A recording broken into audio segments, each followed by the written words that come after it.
What is up guys, it's Topsy, coming to you with another video. So for today's video, I wanted to go ahead and continue on with my little series where we go ahead and fix up each of the individual decks from every SpeedDuel box. So far in the series, we've taken care of Duel Academy, Midterm Paradox, Duelist of Shadows. What else did we do? I believe we did Streets of Battle City already. So that means we're going to be moving on to Midterm Destruction. And I am a little concerned about this box because one of the decks that I'm going to have to fix is Arcana, and ooh boy, that's going to be rough. But before we do begin, I do want to go ahead and preface how exactly I'm going to be going about fixing each of these character decks. So first off, the most important thing is that I'm not going to be changing the strategy as a whole. Instead, I'm going to be adding in cards that go ahead and try and benefit what the deck is trying to do already. This also means that I'm not going to be changing the skill each of these decks is going to be working with. Additionally, for the most part, I'm going to be trying to stay within the SpeedDuel pool, but if I find it necessary, I'm going to be adding in non-SpeedDuel cards to each of these character decks. So with all that being said, if you do end up enjoying today's video and would like to support me, then leaving a like and subscribing to the channel is the best way of doing so. Alright then, so with all that being said, let's jump right in. Alright then, so starting off the video, we are going to be beginning with none other than Jaden himself with his Spacian strategy. And before I do begin, I just want to go ahead and say this right off the bat. I absolutely love this deck for Jaden. It was by far my favorite deck to come out of Midterm Destruction. It is so unbelievably fun. So realistically, I don't really think this deck needs that much help, but there are a few changes that I would like to see made. But before we go ahead and cover all those changes, let's go ahead and talk about what the deck is trying to do exactly. Now, if you're familiar with the Spacian strategy whatsoever, the deck is fairly simple. You try and bring out your Elemental Hero Neos and or your Elemental Hero Neo Alias to go ahead and contact fusion into any of your fusion monsters. Fairly self-explanatory. And this is done a great service via the main skill of the deck, straight out of Neo Space, that allows you to special summon the Elemental Hero Neos if you control no monsters, which is incredibly useful. And for the most part, that's all the deck is really trying to do. Now, what are the changes that I would go ahead and make? First things first, I do think there's a few cards in this deck that don't really help the deck all that much, and or I don't really like for one reason or another. And I want to go ahead and talk about them. So first card up, and this should be no surprise to you if you're familiar with this deck, is Spacian Air Hummingbird. Now, the main reason I don't like Hummingbird in this deck in particular is because we never ended up getting Air Neos. And I was so confident in saying that this card was going to get printed and everything, but well, to all our surprise, Konami decided nope. And you know what? It was a fool of me to even think that they were going to bother printing it. Now, instead of Spacian Air Hummingbird, I feel like we should have just gotten the Spacian Flare Scarab instead. Just because if they're not going to give us the fusion target for Air Hummingbird, it feels so useless to print him. I get that we ended up getting the triple fusion for him, but I feel like we could go ahead and say no Air Hummingbird, add Scarab instead. Now, in addition to that, I feel like another card that we should have gotten replaced in this deck is Cross Porter. And the main reason I don't want Cross Porter in this deck is because the ability it has is so niche, I guess. Like, don't get me wrong, I like the fact that you can normal summon him, a special summon a Spacian from hand, tribute him away, and then search out another Spacian monster. That's kind of cool, neat. But it kind of just feels like so a whatever thing for me. So instead of Cross Porter, I feel like it would have been really cool to have seen this card instead, Space Pathfinder, for a few reasons. One, the deck has very few big monsters. Realistically, the big monsters of this strategy are the Elemental Hero Neos and Elemental Hero Neo Alias, and sometimes Card Trooper. So having one more monster you can normal summon to go ahead and beat down your opponent is very helpful. But not only that, in addition, this card also allows us to search out our field spell in Neo Space, and I feel like that's a really cool utility the deck would have access to, and I kind of just like that. Finally, we have the last two spell and trap cards right here in Contact Gate and Limit Reverse. Now, personally for me, I don't particularly like Contact Gate in SpeedDuels as a whole, just because it's very difficult to go ahead and pull off this card, because of just how resource intensive it is. I think it's neat, and primarily it's only here in order to make summoning out the triple fusion a lot easier, which I get, but I don't really like this card. I feel like the next trap card does this way better. It also activates from hand if you really wanted to. I think overall it's just a better card instead of Contact Gate. and same applies to Limit Reverse. I think this card's great overall, but the deck already has multiple ways to bring back cards from the graveyard. Cards like Next, Hero Blast, and O Oversoul. So having a fourth card that does this as well seems a bit overkill. While granted, Limit Reverse does give you more utility because it's able to bring back both Card Trooper and Dandelion, typically you don't really want to do that just because it summons that card in attack mode. Card Trooper, it's gonna be fine just because it can get big on its own, but Dandelion, it becomes very fragile on the field. So that's my main reason why I don't want Limit Reverse. And with that, we're gonna be replacing both these cards. In their stead, we're gonna be adding E Emergency Call and Miracle Contact. I feel like Miracle Contact should have been in the game, and additionally, E Emergency Call, it's super important because we need to be able to add cards like the Elemental Hero Neo from our deck and or the Elemental Hero Neo Alias. And for the most part, these are the changes that I would personally make. Now, if you don't like the idea of adding E Emergency Call into the deck, I would suggest adding in Summoner's Art instead. The main reason I don't like this addition is just because it seems so niche, be able to only search out one single monster, while E Call adds you 2 different targets, which are really important. And as for Miracle Contact, instead of this card, I would then suggest Miracle Fusion instead. That way, summoning out Elemental Hero Brave Neos is actually like possible. Miracle Contact also allows making Brave Neos easier as well.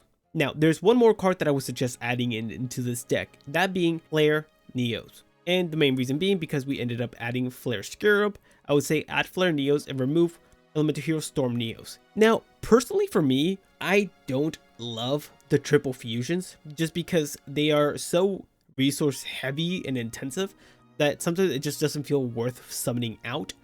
And I feel like for the most part, the deck doesn't really need them. If you really wanted to, another change you could make is adding in Brave Elemental Hero Neos Knight, but I think Brave Neos is a way better card than that. And these are the changes that I would personally make. Alright then, so next up we have Arcana. And I'm not going to front with you guys. This deck is very difficult to fix without outright giving them a new skill. And the main reason I say this is that every single Arcana Force monster is so lopsided with their effects. As an example, we have a cool card like Chariot where you have a beneficial effect and you have a detrimental effect. The beneficial effect is neat, like when it destroys a monster, you can summon that card to your field. But the detrimental effect is really bad, where you just give control of this card to your opponent. And the thing is, these effects are not optional.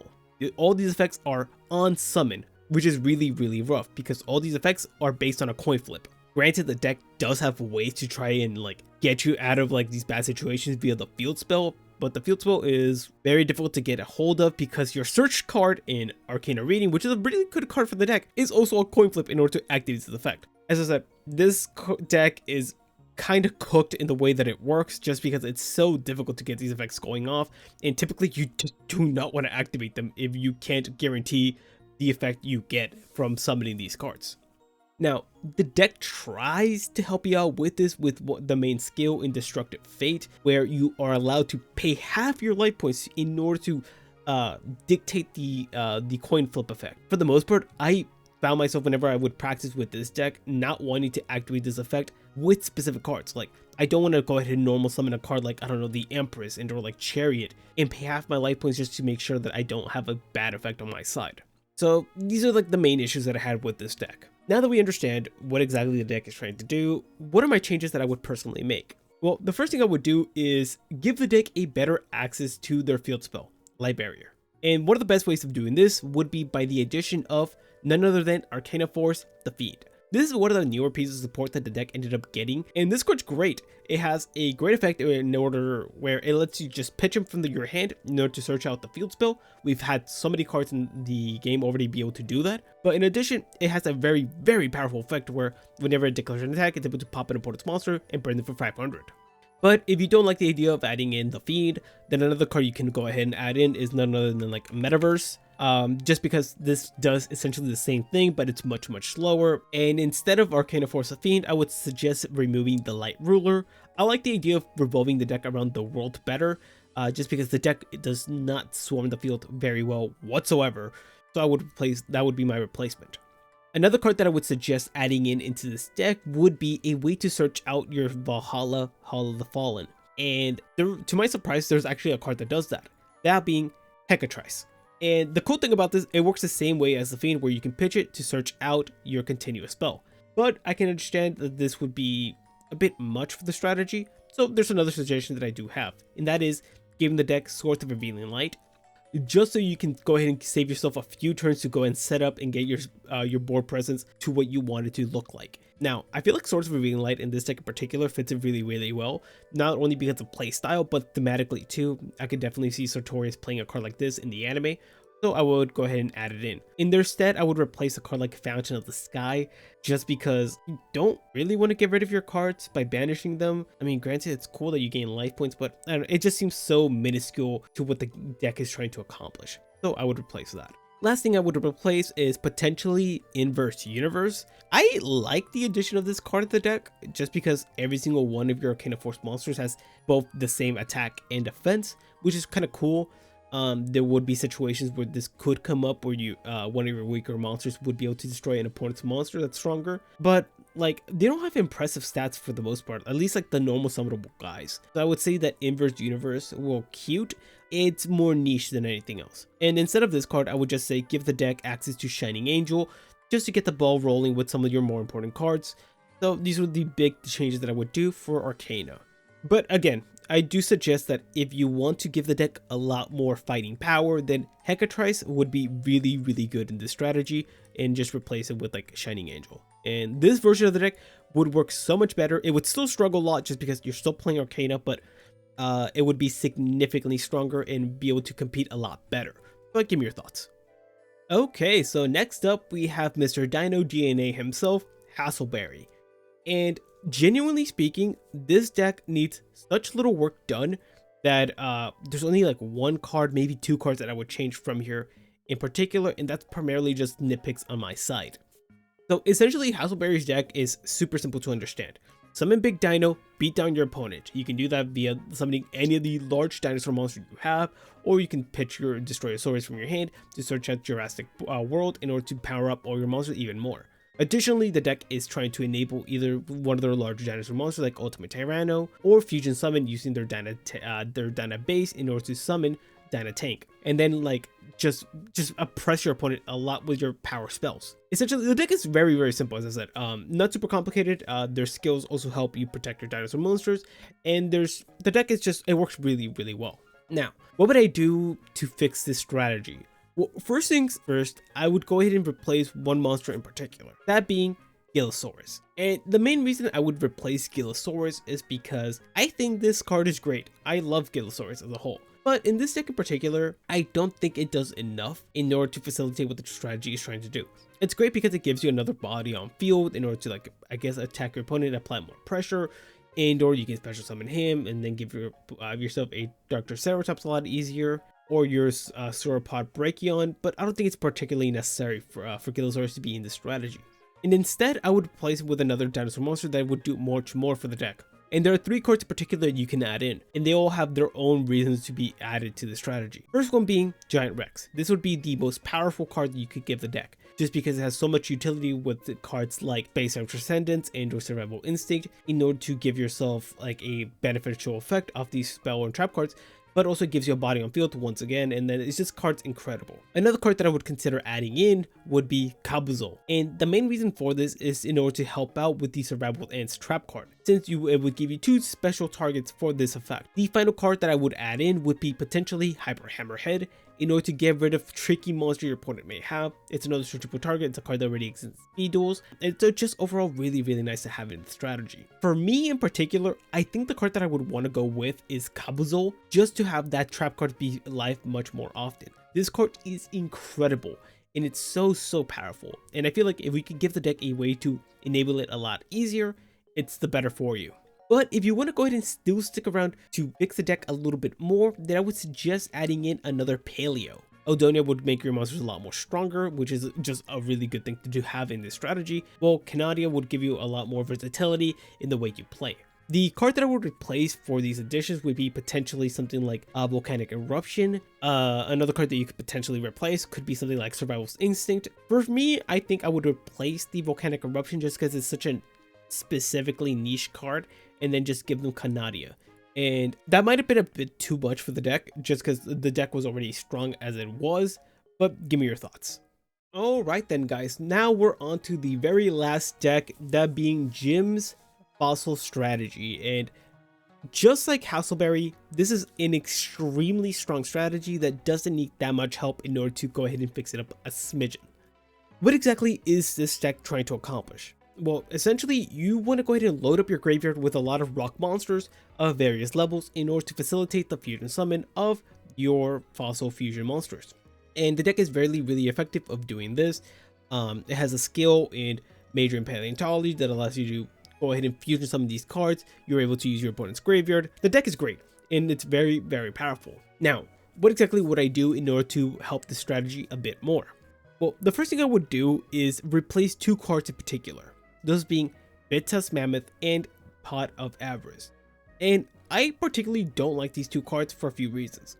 One, Bit-Test Mammoth is a beast monster. The main issue with this is that every single fossil monster requires you to use one rock monster, in addition to a monster of a dependent level. And the big thing I don't like is the fact that because it's a beast, if it's in the graveyard, it has very niche applications. It only helps you summon out something like Fossil Warrior Skull Knight, which is a great card, but it only works as the level 5 or 6 monster and not as a rock card.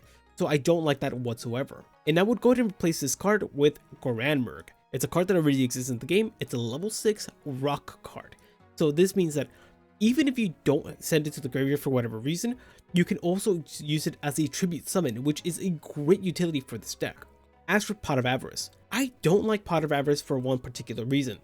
The deck is trying to get rid of its resources in the graveyard in order to fusion summon, meaning that adding Pot of Avarice into this deck feels kind of counterintuitive. So instead of Pot of Avarice, I would go ahead and replace it with a card that helps the deck a bit more, in something like Rock Bombardment. It's a card that already exists in the game. It sends your rock monster to the graveyard and it does a little bit of chip damage to your opponent, which is so useful. But another card that was kind of interesting to consider would be something like Magnetic Reverse. It's a really cool spell card that allows you to special summon specifically monsters that cannot be normal summoned or set, meaning that typically with this spell card you would be able to special summon back your fusion monsters that were used as fusion material, which is really cool because typically if you use these guys as fusion material, you're allowed to get an additional beneficial effect when they get banished. And I think like if you're able to do that, then go ahead and bring them back with the effect of Magnetic Reverse. It's a really cool like application of these cards. But that does seem a bit too strong, and the deck, as I said, is really strong already. So I would go ahead and go with Rock Bombardment instead. And with that, we fixed up Jim. I think the deck looks great, and it's already a powerful strategy that just got a bit more powerful. Alright guys, and with that, this pretty much concludes today's video. In the comment section below, give me your thoughts. Do you like the changes that I ended up making? What changes would you make differently? Share all your thoughts in the comment section below. As always, I love interacting with you guys. You guys have such interesting thoughts whenever you share them with me, and it's just so much fun to interact with you guys. Also, if this is the first video you're catching in this series, then consider checking out my playlist right here, where you can check out all the other SpeedDuel boxes I've done so far in the series. Or if you're interested in checking out some of my other SpeedDuel content, then check out this video right here. But with that guys, I've been Topsy. If you did end up enjoying today's video and would like to support me, then leaving a like and subscribing to the channel is the best way of doing so. And as usual guys, have a wonderful rest of your day, and I'll catch you on the next one. Bye.